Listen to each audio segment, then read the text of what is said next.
If I get busted, you're getting exposed too. The tension in Washington had been building for weeks. Rumors had been swirling that something big was brewing behind closed doors, with whispers of hidden files and a past that Patel desperately wanted to keep buried. But when Representative Jasmine Crockett walked into that hearing room, armed not just with questions but with receipts, the air changed instantly.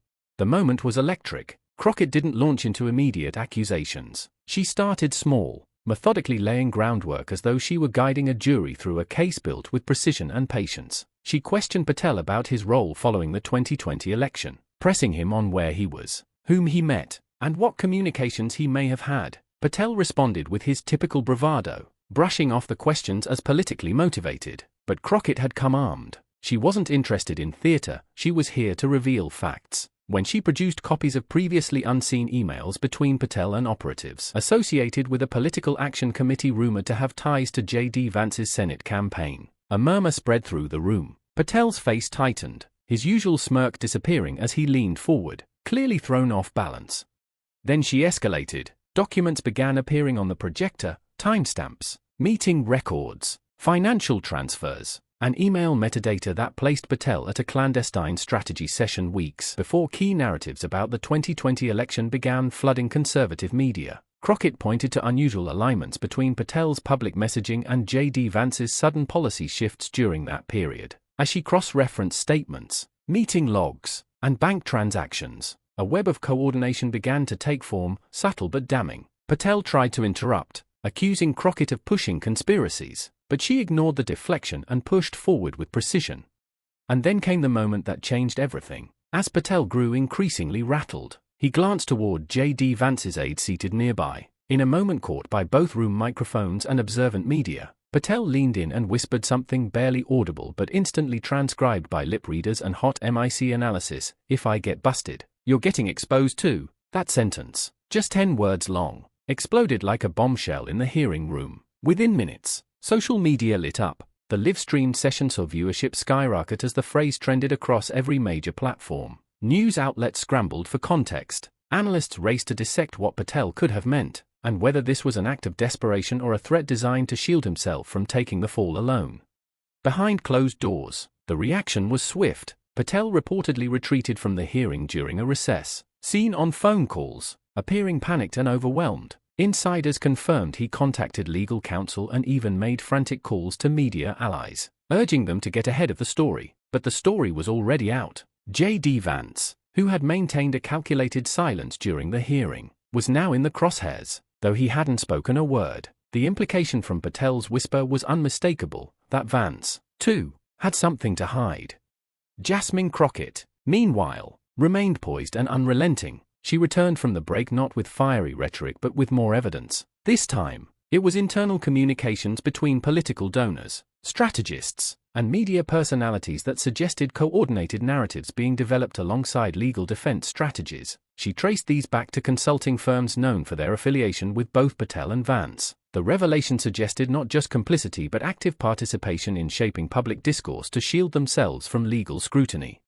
The audience was captivated. For months, Americans had heard claims of behind-the-scenes manipulation, but now it was laid bare, and Crockett was not finished. She then dropped perhaps the most incendiary piece of information yet, a chain of encrypted messages recovered from a whistleblower who claimed to have been part of Patel's inner circle. These messages included references to contingency drops, safe files, and a folder labeled JV Hold, a not-so-subtle nod that analysts quickly tied to JD Vance's initials. The implication was terrifying, that Patel had maintained a digital insurance policy, ready to detonate if he felt abandoned or cornered. Patel's reaction to this disclosure was telling. He no longer attempted to defend himself but instead demanded an immediate recess. He exited the chamber without a word, refusing to make eye contact with reporters or lawmakers. JD Vance's team, now fully alert to the political earthquake rumbling toward them, released a short statement disavowing any improper conduct and accusing Democratic operatives of staging a smear campaign. But the statement's failure to address Patel's whisper directly only amplified suspicion.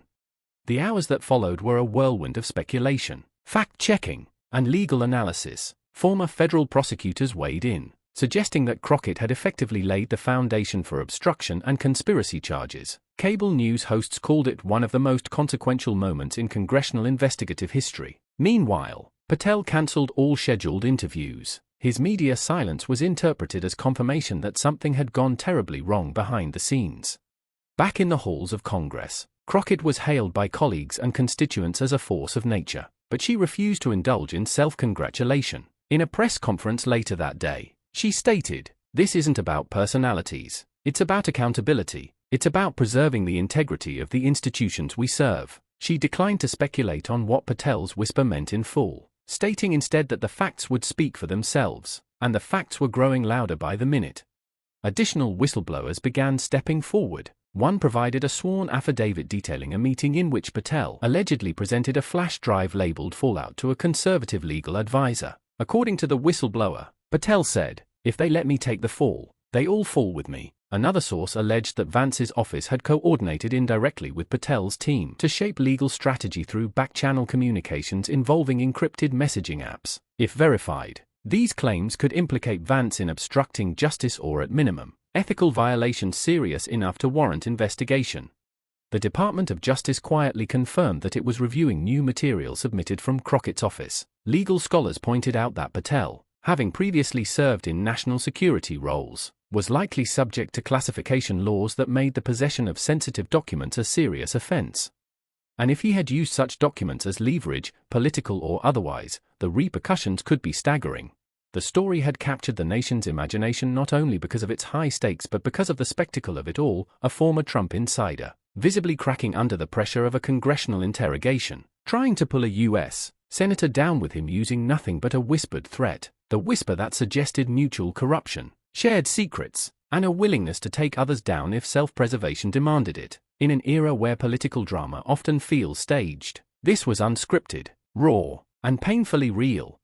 Meanwhile, political fallout was already beginning. Fundraising emails circulated as Republican strategists worked frantically to shield JD Vance from political damage, calling the event a targeted attack by radical Democrats. But that narrative failed to gain traction, especially as Crockett's evidence continued to pile up, hard data that couldn't be brushed aside as partisan spin. Even some conservatives began distancing themselves, questioning how deep the rot really went and whether protecting figures like Patel was worth the reputational damage. As the investigation widened, Crockett called for bipartisan cooperation, stating her intent to request Patel's communications from encrypted platforms, subpoenas for additional financial records, and public testimony from members of Vance's legislative team. Her tone was not combative but resolute. "We can't let power be used to cover truth. Not now. Not ever," she said. Her leadership resonated with a public that had grown weary of scandal after scandal being swept under the rug. Kash Patel now stood on a precipice. His whisper had backfired in spectacular fashion. What he intended as a veiled threat had become a self-inflicted wound. He had not just implicated himself but potentially dragged JD Vance into a quagmire of legal exposure. Whether Patel ultimately cuts a deal, faces prosecution, or attempts to salvage his reputation remains to be seen. But one thing is clear, his whispered words will haunt him for years to come. And as for Jasmine Crockett, her stock has never been higher. Lauded for her courage, her preparation, and her refusal to be intimidated, she's now seen as one of the sharpest and most unrelenting investigators in Congress. Her actions didn't just expose one man, they shook a structure of impunity that had grown far too comfortable in the shadows of American politics. Whether she continues to uncover more in the days ahead or inspires others to step forward, her impact is already undeniable. This story isn't over. If anything, it's just beginning. More hearings are expected, more evidence is being gathered, and more eyes are on Washington than ever before. But one thing is clear, when Kash Patel whispered that threat, he didn't just try to save himself. He lit the match that could burn down a fortress of silence.